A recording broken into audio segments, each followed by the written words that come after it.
बायका लिपस्टिक पुसेल म्हणून पोरांना फ्लाइंग किस द्यायला लागल्या. स्पर्श उरला नाही हो साहेब. 10-10, 12-12 वर्षाची पोरं होईपर्यंत बापाच्या पायावर पाय टाकून झोपत होती. आता 2-2 वर्षाच्या पोरांचे सेपरेट बेडरूम आहेत. जुन्या काळात आई बापाला शरीराचे धर्म नव्हते का? होते, पण ते जोपासत असताना ठराविक वयापर्यंत आई बापानं मुलांचे स्पर्श तुटू दिले नाहीत. आता 2-2 वर्षाच्या पोरांचे सेपरेट बेडरूम नाही ना. त्यांनी म्हातारपणी तुमचा बेड गावाच्या बाहेर काढला तर लक्षात ठेवा. म्हणून समृद्ध आयुष्य जगा, छोट्या छोट्या क्षणांचा आनंद घ्या. साधे साधे प्रसंग आहेत ते आठवून कधीतरी स्मित आपल्या गालावरती उमटलं पाहिजे. आयुष्याच्या संध्याकाळी जेव्हा आपण असे एकांतात असू आणि कुणीतरी आपल्याला बोलावतंय, खुणावतंय, आता जाण्याची वेळ आली आहे, याचे संकेत खरं तर भगवंत आपल्याला देत नाही. पण त्याची जर कधी चाहूल लागलीच तर जाताना स्मित आपल्या गालावरती असलं पाहिजे. देव खूप सुंदर वागलाय आपल्यासोबत. येण्याचे संकेत देतो पण जाण्याचे संकेत मात्र देत नाही. येण्याचे संकेत 9 महिने आधी मिळतात, कोणतरी येणार आहे, पण जाण्याचे संकेत 9 मिनिट पण आधी मिळत नाही.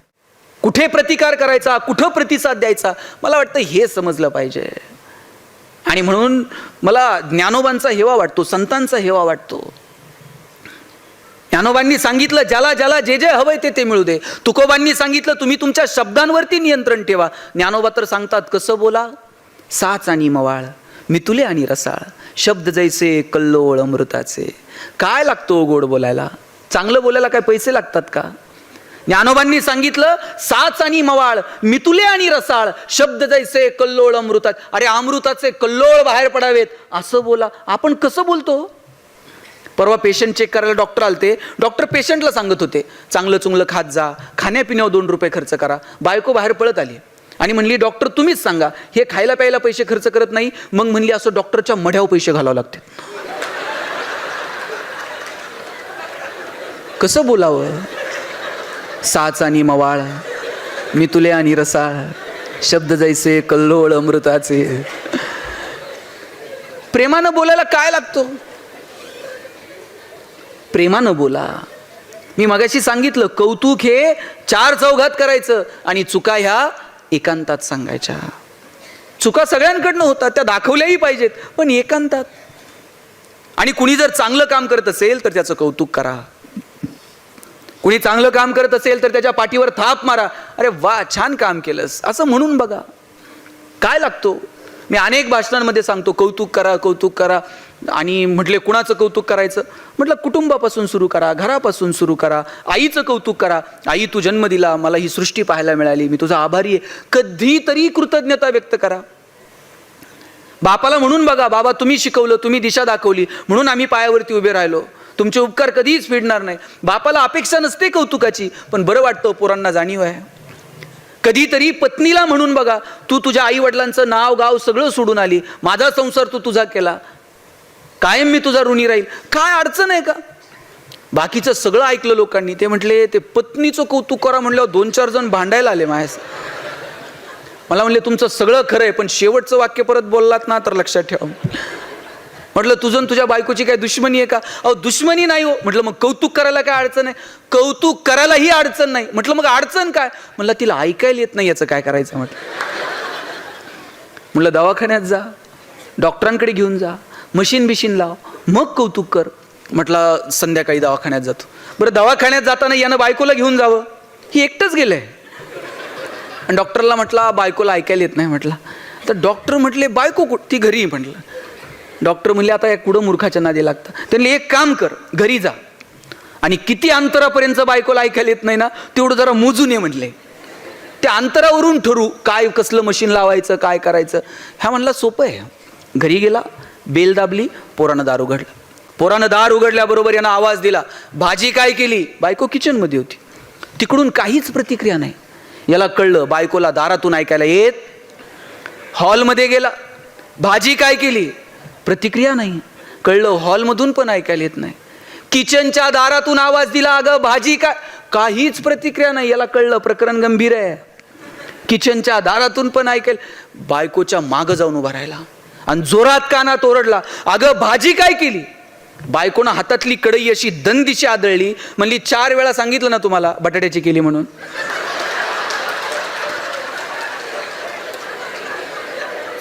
काहींना घरी गेल्यावर कळलं मला काय म्हणायचं. साहेब 20 वर्ष ह्याला ऐकायला येत नव्हतं, तिने कसा संसार केला असेल मला सांगा.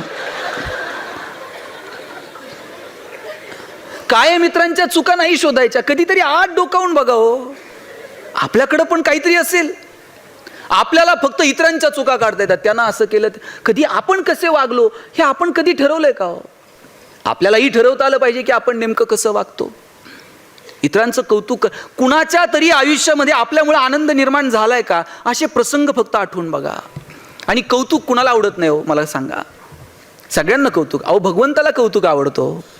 तुकाराम महाराजांना विचारलं काय मागायचंय ते मागा. तुकाराम महाराज म्हटले हेची दान देगा देवा तुझा विसर न व्हावा. आणि मग विचारलं तुकोबा हे वरदान दिलं तुम्हाला काय कराल. गुण गाई न आवडी हेची माझी सर्व जोडी. मग या बदल्यात तुम्हाला काय देऊ. न लगे मुक्ती धन संपदा संत संग देई सदा. तुका म्हणे गर्भवासी सुखे घालावे आम्हासी. ओ भगवंताला सुद्धा त्याचं कौतुक आवडतं. तुकाराम महाराज म्हटले आयुष्यभर तुझं गुणगान गात राहू. हे मागणं आहे ओ भगवंताकडे. मला वाटतं देवाकडे काय मागायचं ना हे सुद्धा आपल्याला ठरवता आलं पाहिजे. सगळ्यांना कौतुक आवडतं म्हणून चांगलं काम करणाऱ्या माणसाचं कौतुक करा. कुणाचं चुकत असेल तर त्याला एकांतामध्ये त्याच्या चुका सांगा. आपण किती जणांच्या जगण्यामध्ये आनंद निर्माण करू शकलो हे आपल्या अंतर्मनात आपल्याला डोकावून शोधता आलं पाहिजे. किती लोकांच्या जगण्यामध्ये आपल्यामुळे काही बदल झालेला आहे त्याचा एक अंदाज आपल्याला आपल्या आयुष्यात कधीतरी लावता आला पाहिजे. बघा 4 काडक्यांचा संसार तर पशुपक्षी पण करतात. आपली आपली घरटी तर सगळेच जण बांधतात. पण इतरांचं जगणं सुंदर व्हावं याच्यासाठी धडपडणं यात काहीतरी वेगळी मजा असते. आणि मला वाटतं ती मजा आपल्याला घेता आली पाहिजे. आपल्यामुळे कोणाच्या तरी चेहऱ्यावरती आनंद निर्माण होणं काय मजा हो ह्याची. एखादी गोष्ट आपल्याला नाही मिळाली पण ती इतरांना मिळावी याच्यासाठी धडपड करणं मला वाटतं त्यात एक वेगळं सुख आहे. आणि ते सुख आपल्याला अनुभवता आलं पाहिजे. गाडगे बाबांचं नाव डेबू. आणि ज्या वेळेस बाबा लहान होते लहान असताना तो मालक जिथे ते काम करायचे दिवाळीचा सण होता आणि मालकात पुरणपोळी खात होता. आणि गाडगे बाबा असे दारात उभे होते आणि बाबांनी विचारलं डेबू काय बघून राहिला. बाबा म्हणले काय नाही जी, तुम्ही जशी तुपासंग पोळी खाताय ना तशी मला पण खायची जी. मालक म्हणला डेबू तुला पोळी खायची आहे. थांब म्हटलं. आत गेला काट्याचा फोक घेऊन आला हातात आणि म्हटलं तुला पुरणपोळी खायची ना हात पुढे कर. बाबांनी असे हात पुढे केले. त्या मालकानं काट्याच्या फोकानं बाबांचे हात फोडून काढले. काटे असे हातात शिरले. नखशिखांत वेदना झाल्या. बाबा दगडावरती जाऊन बसले आणि हातातले काटे काढत होते. रस्त्यानं जाणाऱ्या एका माणसाने विचारलं डेबू काय करून राहिला.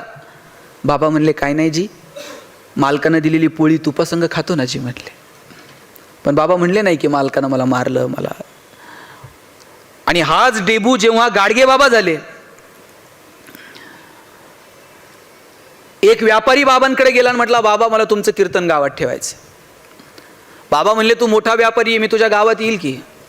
बाबा जायचे कोणत्याही गावात कीर्तनाला गेले हातातल्या खराट्यानं सगळं गाव स्वच्छ करायचे मग कीर्तनाला उभं राहायचे. बाबा म्हटले मी तुझ्या गावात कीर्तनाला येईल पण माझी एक अट आहे. म्हटले तू मोठा व्यापारी. म्हटले काय बाबा. मी कीर्तनाला येईल पण सगळ्या गावाला पुरणपोळीचं जेवण खाऊ घालशील का. म्हटलं बाबा तुम्ही येणार म्हटल्यावर एक काय 10 गावाला पुरणपोळीचं जेवण खाऊ घालील की. म्हटलं बाबा कीर्तनाला गेले हातातल्या खराट्यानं गाव स्वच्छ केलं. कीर्तनाला उभे राहिले. गोपाला गोपाला देवकनिंदन गोपाला आनंदात सगळं गाव नाहून निघालं. कीर्तन झालं. लोकांनी पंक्ती धरल्या. त्या पंक्तींमध्ये उतरून बाबा स्वतःच्या हातानं लोकांना पुरणपोळी वाढत होते. आपल्याला पुरणपोळीचा घास खाता आला नाही पण हजारो लोकांना पुरणपोळी मिळावी म्हणून बाबा स्वतःच्या हातानं ती पुरणपोळी लोकांना वाढत होते. कीर्तन झालं लोकांनी पंक्ती धरल्या. बाबांनी पुरणपोळी वाढली. लोकांची जेवणं झाली. बाबा जायला निघाले आणि ज्यानं कीर्तन ठेवलं तो पळत गेला. म्हटला बाबा सगळ्यांची जेवणं झाली चला 2-2 घास आपण पण खाऊ. हा म्हटला 2-2 घास आपण पण खाऊ. बाबा म्हटले पुरणपोळी खायची हौस लहानपणीच फिटली घास गिळत नाही आता. आणि पुढच्या गावाला बाबा जायला निघाले. बाबांना सोडवायला बैलगाडी आली. बाबा बैलगाडीत बसणार. बैलांची खपाटीला गेलेली पोटं बघितली. बाबा बैलगाडीतनं खाली उतरले. म्हणले बैलाचा मालक कोण आहे रे. म्हणले अमुक अमुक आहे. जवळ गेले, त्याच्या दंडाला असा चिमटा घेतला आणि म्हणले, तुला तर लय रगत दिसून राहिलं, मग बैलांच्या पोटाकडे का बघत नाही? कधीतरी त्यांच्या पण पोटाकडे बघत जा. दंडाला चिमटा घेतला, बैलांच्या पोटात काय नाही म्हणून बैलगाडीत बसले नाही आणि अनवाणी पावलानं बाबा निघून गेले. ही माणसं संतत्वाला गेली हो. ही जी संवेदनशीलता आहे ना, ही आपल्या मनात असली पाहिजे. जोपर्यंत साहेब आपल्या डोळ्यात संवेदनशीलता आहे ना, तोपर्यंतच आपण माणूस आहोत. ज्या दिवशी आपलं व्याकुळ होणं थांबलं, ज्या दिवशी आपलं हळवं होणं थांबलं, त्या दिवशी समजावं की आता आपण माणूस नाही राहिलो. किती माणसं हळवी होती हो. घरात जर पाहुणे आले, रात्र रात्र सगळी माणसं एकत्र गप्पा मारत बसायची. आमच्या वडिलांच्या आत्या वगैरे जर आमच्या घरी आल्या ना मुक्कामी, अहो रात्र रात्र आम्ही सगळेजण गप्पा मारत बसायचो. 2 दिवस जर पाहुणे थांबले आणि तिसऱ्या दिवशी जर जायला निघाले, सगळं घर एसटी पर्यंत पाहुण्याला वाटं लावायला येत होतं. आणि मग पाहुणा गाडीत बसला आणि पाहुण्यानं नुसता खिडकीतनं हात केला, टाटा केला, तरी सोडवायला आलेल्या लोकांचे डोळे पाणावत होते. इतकी माणसं भावनिक होती. एसटीला सोडवायला आलेल्या लोकांचे डोळे पाणावत होते. आता मी बघतो लोक अंत्यविधीला जातात, तिकडं प्रेत जळत असतं आणि लोक इकडं मोबाईलमध्ये खेळत असतात. किती आम्ही भावना शून्य झालो. भगवान श्रीकृष्ण असा करंगळीवरती गोवर्धन उचलतात आणि ज्यानं करंगळीवरती गोवर्धन उचलला तो कृष्ण बासरी मात्र 2 हातांनी घट्ट पकडतो. आता ज्याला करंगळीवरती गोवर्धन उचलता येतो त्यानं बासरी तर अशी गरगर फिरवली असती हो, पण करंगळीवरती गोवर्धन उचलणारा कृष्ण बासरी 2 हातांनी घट्ट पकडतो. कारण काय माहितीये? कृष्णाला ठाऊक आहे पराक्रम हा रणांगणात गाजवायचा असतो आणि नात्यांमध्ये प्रेम जपायचं असतं. आपण उलट केलं. आपण नात्यांमध्ये पराक्रम गाजवला आणि रणांगणात शस्त्र ठेवून दिले. परवा एक जण म्हणला 10 वर्ष झाले भावाच्या दारात गेलो नाही. काय पराक्रम आहे? तो मेल्यावर तुम्ही जाल, त्याला कळतं आता भाऊ आलाय. 10 वर्ष झाले बहिणीचं तोंड बघितलं नाही. शेवटची साडी चुळी भावाची असते, ती गेल्यावर तुम्ही जाल, तिला कळतं भाऊ शेवटची साडी घेऊन आलाय, आता रडतोय. ज्या बांधावरती काहीच पिकत नाही त्या बांधावरती 2 भाऊ आयुष्यभर भांडत राहिले. बरं, दोघांच्या भांडणात वकील 2 एकर विकत घेते, पण एकाच आईच्या पोटी जन्माला आलेले 2 भाऊ नको नको त्या गोष्टींवरून भांडत राहतात. अरे कुणीतरी एखाद्यानं मोठ्या मनानं माफ करून टाकावं, कुणीतरी एखाद्यानं माफी मागावी. शुल्लक गोष्टी आहेत, संपून टाकाव्यात चर्चेनं. पण आमचा अहंकार आडवा येतो आणि मग नाती सुद्धा राहत नाहीत. भावाभावामध्ये, बहीण भावामध्ये, नात्यांमधले जर प्रेम कमी झालं ना, त्याला कारणच मुळात आमचा अहंकार आहे. ते प्रेम टिकलं पाहिजे तर आम्ही माणसं आहोत. ज्ञानेश्वर महाराज समाधीला जायला निघाले आणि निवृत्ती महाराज रडायला लागले. अरे रडणाऱ्या निवृत्ती महाराजांना विचारलं, नामदेवराय विचारतात, निवृत्ती दादा डोळ्यात पाणी का? आकाशात कितीतरी तारे येतात आणि निखळतात, आकाशाला त्याचं का दुःख वाटावं? निवृत्ती महाराज पुढे आले आणि म्हटले, नामदेवराया आकाशात कितीतरी तारे येतात आणि निखळतात, आकाशाला त्याचं दुःख नसतंच मुळी. ज्ञानाची आणि माझी भेट कालही होती, आजही आहे, उद्याही असेल, पण भाऊ म्हणून हे सगुण रूप परत कधी बघायला मिळायचं नाही, म्हणून डोळ्यात पाणी आलं. काय म्हणावं या प्रेमाला? ज्ञानियांचे ज्ञानी, योगियांचे योगी असणारे ज्ञानेश्वर महाराज ताटी लावून बसले होते हो. आणि कुणी म्हणायचं ज्ञानोबांना ताटी उघडा, कुणी ते धाडस दाखवायचं. एवढीशी मुक्ताई पुढे आली आणि म्हटली, चिंता क्रोध मागे सारा, ताटी उघडा ज्ञानेश्वरा. मुक्ताईनं हाक मारली म्हणून ज्ञानोबांनी ताटी उघडली आणि ज्ञानेश्वरी सारखा महान ग्रंथ तुमच्या माझ्या समोर येऊन ठेपला. याला प्रेम म्हणतात हो. लेकरांना माणूस म्हणून जगता यावं म्हणून विठ्ठलपंत आणि रुक्मिणी झपदिशी आपला देह असा बुडून टाकला. हे प्रेम आहे. म्हणून नात्यांमधली जी गंमत आहे, नात्यांमधलं जे प्रेम आहे ते जपता आलं पाहिजे. कामाच्या निमित्तानं आपण एकमेकांपासून दूर असू, पण आता सुविधा आहेत, कधीतरी बोललं पाहिजे, संवाद साधला पाहिजे, नात्यांमधला स्पर्श कायम असला पाहिजे. आठवून बघा बरं, किती दिवस झाले आपला आपल्या आईसोबत स्पर्श नाहीये. 9 महिने आपण तिच्या पोटात होतो, आता 9 वर्ष झालेत आपण तिच्या पायालाही हात लावलेला नसेल. बरं, हा स्पर्श कुठपर्यंत आहे? जोपर्यंत ती जिवंत आहे तोपर्यंतच स्पर्श आहे. नंतर कितीही मोठा फोटो करून घरात लावला आणि रोज त्याला हार घातला तरी आईचा स्पर्श परत आहे का? बापासोबतचा स्पर्श आहे का? आठवत सुद्धा.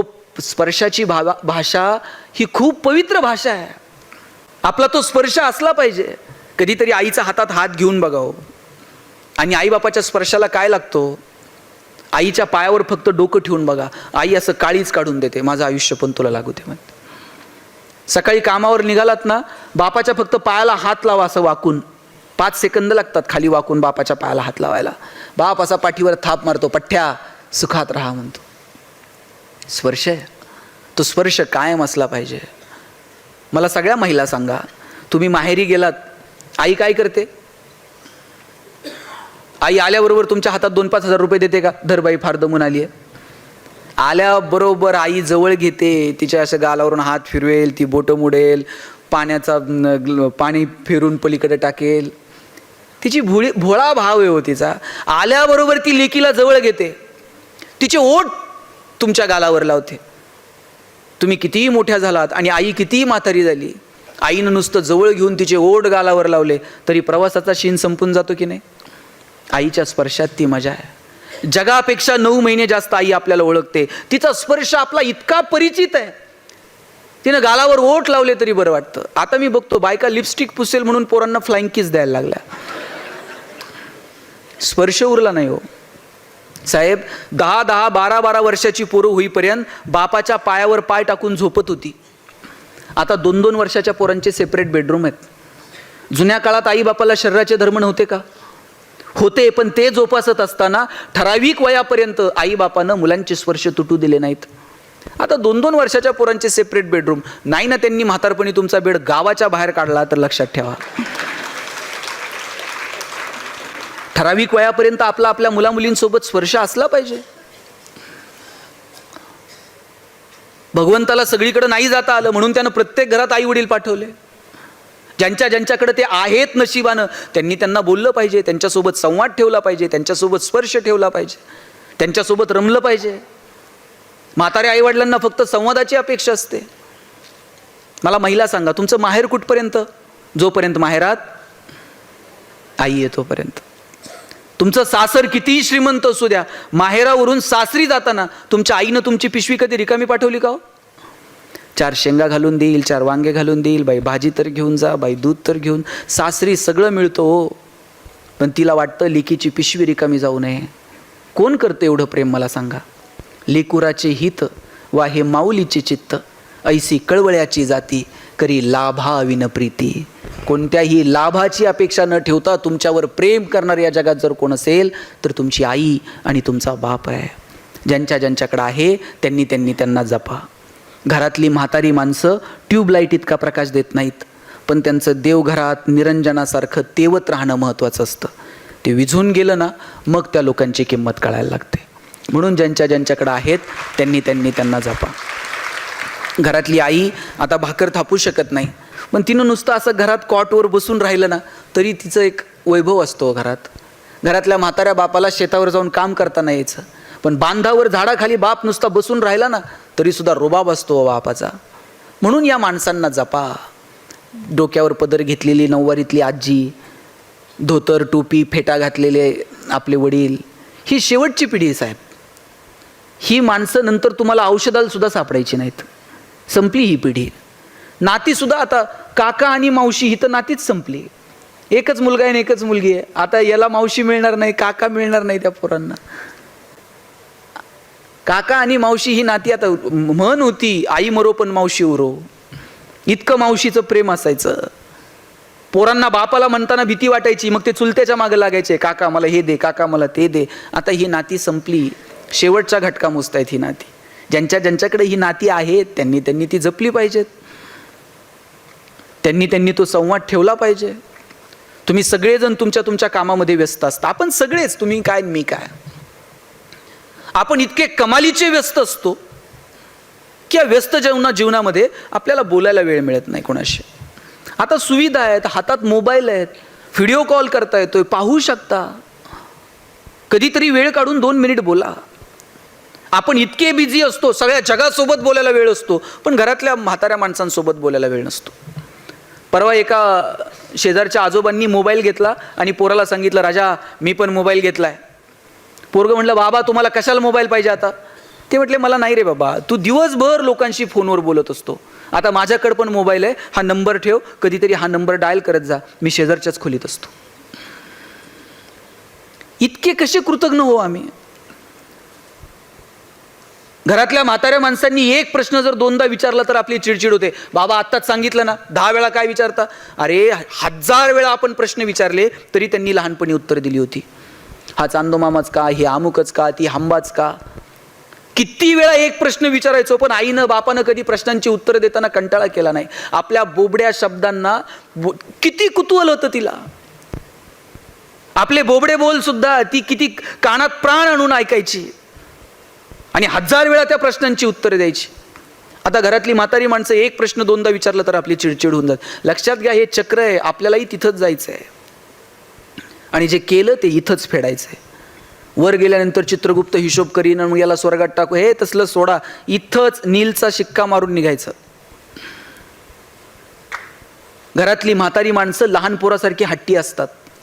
ती हट्ट करतील. लहानपणी त्यांची ऐपत नसताना त्यांनी आपले अनेक हट्ट पुरवलेत. आता जबाबदारी आपण त्यांचे हट्ट पुरवावेत, आपण त्यांचं आईबाप व्हावं. आणि त्यांचे हट्ट नाही आहेत की तुम्ही प्रॉपर्टी करा आणि आमच्या नावावर आणून ठेवा.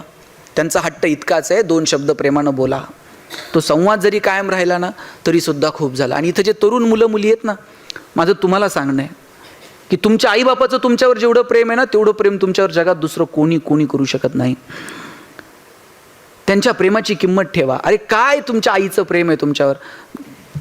आता तू स्कूलमधनं घरी गेल्यानंतर आई पहिला प्रश्न काय विचारते? काय शिकवलं हे विचारत नाही. आई पहिला प्रश्न विचारते, टिफिन खाल्ला का, डबा संपवला का? काय प्रेम आहे हो. माझी आई, मी पुण्याला शिकायला गेलो तर नगरवरून जेवणाचा डबा पुण्याला पाठवायची हो. आणि सकाळी 9:30 वाजता शिवाजीनगरच्या स्टँडला आमचा जेवणाचा डबा यायचा. सकाळी 9:30 वाजता जेवणाचा डबा जर पुण्यात येत होता तर नगरहून 6च्या गाडीनं दिला असेल. 6च्या गाडीला जर आईचा डबा तयार होता तर आई 4 वाजता उठली असेल, पीठ मळलं असेल, भाकर थापली असेल. 2 वर्षात मी चतकूर सुद्धा भाकर कधी फेकून दिली नाही, कारण माझी आई सकाळी उठून माझ्यासाठी टिफिन तयार करून पाठवते. आणि टिफिन म्हणजे पोरांनो फडक्यात यायचे हो डबे, आणि फडक्यात चिठ्ठी असायची, पोरांनो डबे खा, फडके जपून ठेवा. फडके जपून ठेवायचे. शनिवारच्या गाडीने फडके परत नगरला यायचे, सोमवारी परत त्या फडक्यांमध्ये डबे यायचे.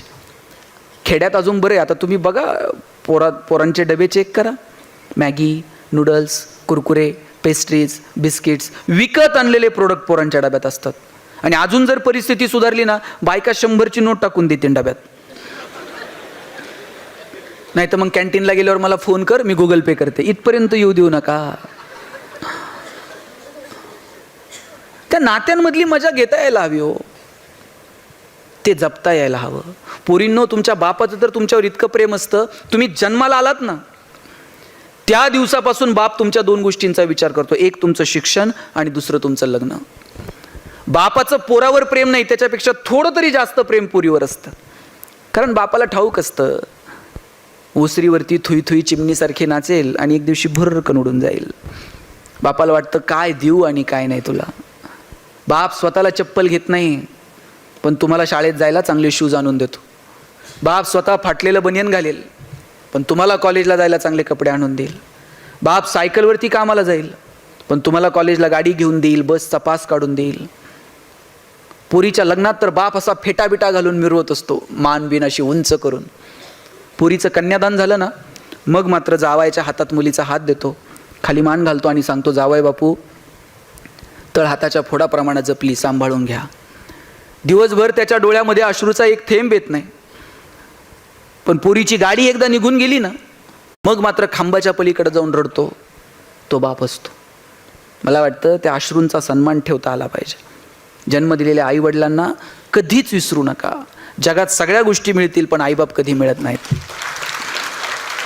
आणि म्हणून ज्यांच्याकडं नशिबानं आहेत त्यांना जपलं पाहिजे. त्यांच्यासोबत संवाद आणि तो स्पर्श आपल्याकडे असला पाहिजे. मी सांगत होतो, नाती जपा. मग ते मित्रत्वाचं असेल, रक्ताची नाती असतील, पण या नात्यांना किंमत द्या. आपल्याला सगळ्या गोष्टींची किंमत कळाली, पण नात्यांची किंमत अजून कळालेली नाही. आपल्याला जमीन जुमला सगळं कळालं, पण नात्यांमधली मजा आपल्याला कळाली नाही. मला वाटतं ती नात्यांमधली मजा ज्या दिवशी कळेल ना, त्या दिवशी जगणं सुंदर होऊन जाईल. आपल्यामध्ये त्या संवेदनशीलता जिवंत ठेवा. इतरांसाठी काहीतरी करण्याची, इतरांसाठी काहीतरी देण्याची दानत आपल्यामध्ये ठेवा. काहींकडं ढिगाण आहे, पण देण्याची दानत नाही साहेब. इतकी प्रॉपर्टी आहे, बरं 1 रुपयाचं नाणं वर जात नाही, एक सुतळीचा तोडा सुद्धा वर जात नाही. बरं देव इतका सुंदर वागलाय ना, घेऊनही काय यायचं नाही आणि घेऊनही काय जायचं नाही. याच्यापेक्षा काय सुंदर वागावं देवानं. देवानं जर घेऊन यायची सुविधा दिली असती आणि परत घेऊन जायची सुविधा दिली असती, आपण सोयीनं गेलो असतो का? ह्याचं नेता येईल का, त्याचं थोडं नेता येईल का, काय करता येईल, काय नेऊ आणि काय नाही. काय सुंदर वागलाय देव आपल्यासोबत. घेऊनही काय यायचं नाही, घेऊन मजा करा, आनंद घ्या, सगळं तिथंच ठेवा आणि मस्त निरोप घ्या. अहो नाव सुद्धा राहत नाही हो. चांगलं काम केलं तर नाव राहतंय, नाही तर गेलं ना, लोक नावानं सुद्धा हाक मारत नाहीत, विचारतात बॉडी कुठपर्यंत आली बघा म्हणतात. आणि आल्यावर थांबूही देत नाही. 2-4 जण तयार, घाई करा म्हणतात, उचला आता. लोकांनी घाई करायच्या आत जगून घ्या. लोकांनी उचलण्याच्या आत जगून घ्या. छोट्या छोट्या गोष्टींचा आनंद घ्या, मजा घ्या. इतरांच्या आनंदामध्ये स्वतःचा आनंद शोधायला शिका. आमच्याकडे एक माणूस आहे साहेब, इतकी प्रॉपर्टी आहे, पण 1 रुपया कधी कोणाला मदत केली नाही. एक दिवशी शाळेतली काही पोरं गेली आणि म्हणली शाळेचं काम सुरू केलंय, आमच्या शाळेला जरा वर्गणी मदत देणगी द्याल. देणगी म्हणल्यावर ते हसायला लागलं. म्हणला देणगी? मी माझ्या पोरांची फी वेळेवर भरत नाही आणि तुमच्या शाळेला देणगी देतो काय? म्हटलं घरात कुणी आजारी पडलं तर घाईघाई मी कधी दवाखान्यात नेलं नाही आणि तुम्ही मला वर्गणी मागताय? पोरं हातात झाली, म्हणले जाऊ द्या, आणि निघाली पोरं जायला. नीट ऐका मग कळतंय. पोरं जायला निघाली. त्या माणसाला काय वाटलं कुणास ठाऊक, त्यानं त्या पोरांना थांबवलं. म्हणले ए बाबांनो थांबा, तुम्हाला मी एक प्रश्न विचारतो, त्या प्रश्नाचं उत्तर जर तुमच्यापैकी कुणी बरोबर दिलं तर मी तुम्हाला 500 रुपये देणगी देईल. पोरं म्हटली 500 तर 500, बघू काय म्हणते ते. म्हणले काय प्रश्न आहे विचारा. हा म्हटला माझे 2 डोळे आहेत, त्यातला एक डोळा खोटा आहे, अमेरिकेवरनं बसून आणलाय. आत्तापर्यंत कुणालाही ओळखता आला नाही खरा कोणता आणि खोटा कोणता. यातला खोटा डोळा कोणता हे जर तुम्ही ओळखलं तर 500 रुपये देईल तुम्हाला. पोरं म्हणली एवढंच आहे ना? त्यातलं एक पोरगं पुढे आलं, म्हटलं काका मी सांगू तुमचा खोटा डोळा कोणता आहे? म्हटले सांग. डावा डोळा खोटा आहे की म्हटलं तुमचा. ह्याला आश्चर्य वाटलं, कुणालाच ओळखता आला नाही आणि ह्या पोरानं सांगितलं डावा डोळा खोटा आहे. ह्यानं विचारलं तुला कसं ओळखता आलं माझा डावा डोळा खोटा आहे? त्यात काय अवघड आहे म्हटलं काका, तुमच्या डाव्या डोळ्यात मला थोडीशी करुणा दिसली, थोडंसं प्रेम दिसलं, थोड्या संवेदना दिसल्या, थोड्याशा भावना दिसल्या आणि म्हटलं हाच खोटा असला पाहिजे. तुमच्याकडे पाहून तर वाटत नाही तुमच्याकडे हे शिल्लक आहे म्हणून. ज्या अर्थी डाव्या डोळ्यात हे दिसतंय या अर्थी तो खोटा असला पाहिजे, कारण खऱ्या डोळ्यात आता तुमच्या हे काहीही उरलेलं नाही. अरे जोपर्यंत संवेदना जिवंत आहेत ना तोपर्यंतच आपण माणूस आहोत, त्यानंतर मग नाही.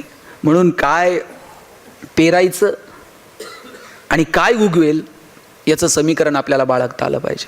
म्हणून समृद्ध आयुष्य जगा, छोट्या छोट्या क्षणांचा आनंद घ्या. साधे साधे प्रसंग आहेत ते आठवून कधीतरी स्मित आपल्या गालावरती उमटलं पाहिजे. आयुष्याच्या संध्याकाळी जेव्हा आपण असे एकांतात असू आणि कुणीतरी आपल्याला बोलावतंय, खुणावतंय, आता जाण्याची वेळ आली आहे, याचे संकेत खरं तर भगवंत आपल्याला देत नाही, पण त्याची जर कधी चाहूल लागलीच तर जाताना स्मित आपल्या गालावरती असलं पाहिजे. देव खूप सुंदर वागलाय आपल्यासोबत. येण्याचे संकेत देतो पण जाण्याचे संकेत मात्र देत नाही. येण्याचे संकेत 9 महिने आधी मिळतात, कोणतरी येणार आहे, पण जाण्याचे संकेत 9 मिनिट पण आधी मिळत नाहीत. आणि जाण्याचे संकेत जर आधी मिळत असते, 9 महिने जर आपल्याला पत्र आलं असतं, तुमचं आटपलंय बरं का, हिशोब करून घ्या. पत्र आल्याबरोबर लोक गेली असती. देव किती सुंदर वागलाय, जन्माला येण्याचे संकेत देतो पण जाण्याचे संकेत मात्र देत नाही. एका स्मशानभूमीवरती खूप सुंदर वाक्य लिहिलेलं होतं, मेरी मंजिल बस यही तक थी, मैंने आते आते जिंदगी गुजारली. आपल्याला सगळ्यांना तिथं जाऊन थांबायचं आहे, पण तिथं जाईपर्यंतचा जो प्रवास आहे ना तो मात्र मस्त धुंदीत आपल्या आपल्या मस्तीत आनंदात जगता आला पाहिजे. जगाला साहेब कौतुक वाटेल की नाही मला माहीत नाही, तुम्ही हे सगळं करताय, जग तुमचं कौतुक करेल हे मला माहीत नाही, पण तुकाराम महाराज ज्यावेळेस जायला निघाले आणि तुकोबांना विचारलं, तुकोबा काय मिळवलं हो तुम्ही आयुष्यामध्ये? ग्रंथ लिहिले, अभंग लिहिले. तुकाराम काय म्हटले माहिती आहे? तुकाराम महाराज म्हणतात, कौतुक वाटे झाली या वेचाची. जगाला काय वाटतंय मला माहीत नाही, पण मी जे जगलो ना, माझं मला मात्र कौतुक वाटतंय. आपल्याला आपल्या आपल्या मस्तीत, आपल्या धुंदीत जगता आलं पाहिजे. आपल्याला कौतुक वाटलं पाहिजे. इतकं सुंदर जगता आलं पाहिजे. आणि आपल्या जगण्याचा इतरांनाही हेवा वाटला पाहिजे. संभाजीराजे निघाले जायला. काय हो संभाजीराजेंचं जगणं. पहाडासारखा हा पोलादी पुरुष जेव्हा औरंगजेबाच्या समोर उभा होता, ज्या संभाजीराजांच्या डोळ्यांनी आयुष्यभर या सह्याद्रीचं सौंदर्य बघितलं, संभाजीराजांच्या डोळ्यामध्ये तप्त सळ्यात सर्र आवाज करत आत घुसल्या, डोळे घेऊन मागं पडल्या, पण राजा मान झुकवत नाही. ज्या संभाजीराजांच्या कानांनी आयुष्यभर या सह्याद्रीचं संगीत बघितलं, त्याच संभाजीराजाच्या कानात तप्त शिस ओतलं गेलं, पण राजा मान झुकवत नाही.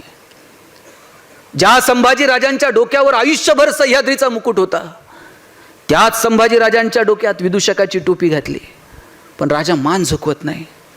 औरंगजेबाच्या समोर असा पहाडासारखा संभाजीराजा उभा आहे. आणि औरंगजेबानं विचारलं, बोल संभा, हार किसकी और जीत किसकी. संभाजीराजे म्हटले, हार कुणाची जीत कुणाची काय विचारतोस, आमच्या हातातल्या बेड्या काढ. ज्या क्षणाला आमच्या हातातल्या बेड्या काढशील, त्या क्षणाला संभाजी तोंडानं सांगणार नाही कुणाची हार आणि कुणाची जीत. संभाजीच्या हातातली समशेर सांगेल कुणाची हार कुणाची जीत. घरी गेल्यानंतर औरंगजेबानं डोळ्यात पाणी आणून सांगितलं बायकोला, कितना खुशकिस्मत है ओ शिवा जिसने ऐसी औलाद पैदा की. मेरी 4 औलादे लेकिन सब गधों की फौज. अरे औरंगजेबाला सुद्धा हेवा वाटला की काय संभाजीराजा जन्माला आला. मला वाटतं आपण आपल्या रुबाबात जगावं, आपण आपल्या मस्तीत जगावं. जगाला कौतुक वाटलं तर ठीक, नाही वाटलं तर आपल्या आपल्या जगण्याचं आपल्याला कौतुक वाटलं पाहिजे. इतकं सुंदर जगावं. आणि त्यासाठी इतरांचं जगणं सुंदर करता येईल का, याच्यासाठी प्रयत्न करा. आनंदाचे क्षण असे टिपकागदासारखे शोषून घ्या. केवळ आणि केवळ संपत्तीच्या जोरावर तुम्ही आनंदी राहू शकत नाही, हे आज ठामपणे लिहून घ्या. मी पुन्हा पुन्हा सांगतो, पैसे कमवा, पण आनंदाचे क्षण टिपकागदासारखे शोषून घ्या. भूतानसारखं राष्ट्र आहे आपल्या शेजारी, ज्यांनी समाधानाचा निर्देशांक जाहीर केला आणि सगळ्या जगानं डोळे विस्पारले. भूतान सांगत होतं, आमच्याकडे चमचमीत रस्ते नाहीत, चकचकीत मॉल नाहीत, पण जगात आम्ही सगळ्यात समाधानी आहोत.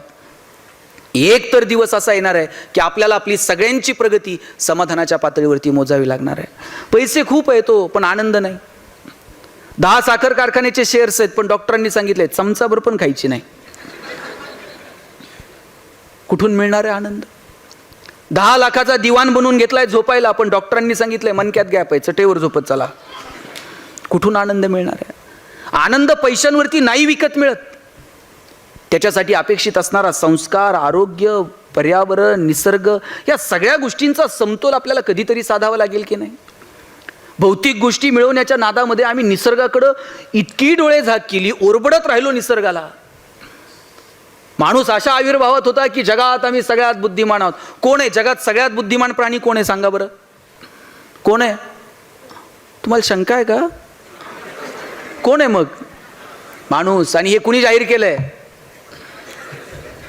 हे माणसानं जाहीर करून टाकलंय आपण जगात सगळ्यात बुद्धिमान. मग 2 वर्ष आपली बुद्धिमत्ता कुठे गेली ती. डोळ्यानं न दिसणारा एक विषाणू, सगळं जग जागेवरती थांबलं. आपण आपल्या बुद्धिमत्तेचा वापर निसर्गावर मात करण्यासाठी नव्हे, निसर्गासोबत जुळून घेता येईल का याच्यासाठी बुद्धिमत्तेचा वापर करायला हवा. मला आठवतंय, मी गावाकडे जर गेलो ना, असे गुडघे टेकून नदीला पाणी पिलेलं मला आठवतंय. लांबचा काळ नाहीये. आता पॅक बॉटलमधलं पाणी प्यायचं तर 10 वेळा माणूस विचार करते नीट आहे का. गावाकडे जर आंब्याच्या सीझनमध्ये गेलो, सगळ्या पोरांचे शर्ट भरलेले असायचे, प्रत्येक घरात आंब्याची आडी होती. जांभळाच्या सीझनमध्ये गेलो, गावातल्या 2-4 पोरांचे हात मोडलेले असायचे. बोराच्या सीझनमध्ये गेलो, 2-4 पोरांची डोकी फुटलेली असायची. निसर्ग भरभरून देत होता. आता आम्ही निसर्गाला त्याच्यावरती मात करायचा प्रयत्न करायला लागलो. निसर्गाला सांगावं लागलं, तुझं तोंड सुद्धा बघायची इच्छा माझी राहिलेली नाही, मास्क लाव. इथपर्यंत निसर्गानं आणून ठेवलं आपल्याला. निसर्गासोबत जुळून घेता येईल का, आणि मग आनंद शोधता येईल का. वृक्षवल्ली आम्हा सोय रे वनचरे, कधी सांगितलं हो तुकोबरायांनी. अहो, गोवर्धनाची पूजा करा, इंद्राची पूजा काय करता, निसर्गाची पूजा करा असं सांगणारा आद्य प्रवर्तक जर कोण असेल तर भगवान श्रीकृष्ण आहे. आपल्याला नाही कळालं हो निसर्ग. त्या निसर्गासोबत आम्हाला जुळून घेता येईल का, मला वाटतं याचा प्रयत्न करा. नाहीतर पैसे खूप आहेत पण आरोग्य नाही, सकाळी उठल्यापासून रात्री झोपेपर्यंत 100 गोळ्या खायच्या. पण टेन्शन नका घेऊ, कोणत्या कधी खायच्या तुम्ही लक्षात सुद्धा ठेवायचं नाही, इतकं सायन्स पुढं गेलेलं असेल. मार्केटमध्ये चिप येतील छोट्या छोट्या, त्या चिपमध्ये 100 गोळ्या ढकलून द्यायच्या, मनगटात चिप बसून टाकायची, 5वीला सटवाई पुसता ना त्याच्याऐवजी चिप पुजायची. आईनं एंट्री करायची, सकाळी 2 ह्या दुपारी 2 त्या, बापानं एंटर मारायचं, दिवसभर एक एक गोळी रक्तात आपोआप सर्क्युलेट होत चालेल.